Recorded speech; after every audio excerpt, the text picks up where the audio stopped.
বিশ্বকাপের ফাইনালে শেষ বাজি বাজতেই আনন্দে ভাসে স্পেন। উল্লাসে মেতে ওঠে কোটি কোটি সমর্থক। তবে শিরোপা জয়ের এই আনন্দ শুধু সমর্থকদের মধ্যেই ছিল না সীমাবদ্ধ, কারো কারো জন্য এই রাত্রি হয়ে ওঠে কোটি টাকা উপার্জনের। এই জয়ের সুবাদে বিপুল অঙ্কের বাজিতে লাভ করে আবারও আলোচনায় উঠে এসেছেন সাবেক পর্ন তারকা ও বর্তমান সামাজিক যোগাযোগ মাধ্যম ব্যক্তিত্ব মিয়া খলিফা। ম্যাচ শুরুর আগেই স্পেনের উপর ধরেছিলেন $10 লাখ বাজি, আর স্পেন চ্যাম্পিয়ন হতেই মিলেছে বিশাল অঙ্কের এই অর্থ।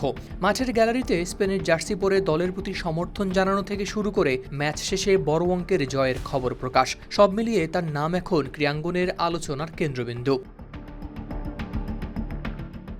রোববার যুক্তরাষ্ট্রের মেটলাইফ স্টেডিয়ামে অনুষ্ঠিত 2026 ফুটবল বিশ্বকাপের ফাইনালে অতিরিক্ত সময়ে আর্জেন্টিনাকে 1-0 গোলে হারিয়ে শিরোপা জিতে নেয় স্পেন। যুক্তরাষ্ট্রের মেটলাইফ স্টেডিয়ামে অনুষ্ঠিত এই ম্যাচের একমাত্র গোলটি করেন ফেরান তোরেস।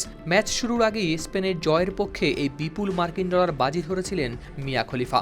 আন্তর্জাতিক সংবাদ মাধ্যম মার্কার তথ্য অনুযায়ী এই বাজির অডস ছিল 1.65। ফলে স্পেন বিশ্ব চ্যাম্পিয়ন হওয়ার তিনি মোট $16,50,000 মার্কিন ডলার ফেরত পেয়েছেন, বাংলাদেশি মুদ্রায় যার পরিমাণ প্রায় 20,38 লাখ টাকা। তবে এই অর্থের মধ্যে তার মূল বিনিয়োগও রয়েছে, অর্থাৎ $10 লাখ বাদ দিলে মিয়া খলিফার নিজ লাভ হয়েছে প্রায় $6,50,000 মার্কিন ডলার, যা বাংলাদেশি টাকায় প্রায় 8 কোটি টাকার বেশি।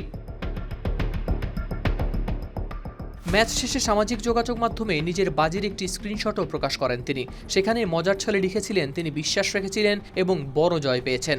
একই সঙ্গে তিনি নিজের দেশ স্পেনকে নিয়ে গর্ব প্রকাশ করেন, যদিও তার শরীরে স্প্যানিশ রক্তের এক ফোঁটাও নেই বলেও মন্তব্য করেন তিনি। ফাইনালের দিন মিয়া খলিফাকে স্পেনের তরুণ ফুটবল তারকা লামিন ইয়ামালের জার্সি পরে গ্যালারিতে দেখা যায়। এর আগেও সেমিফাইনালে তিনি স্পেনকে সমর্থন জানিয়ে ছবি প্রকাশ করেছিলেন সামাজিক যোগাযোগ মাধ্যমে।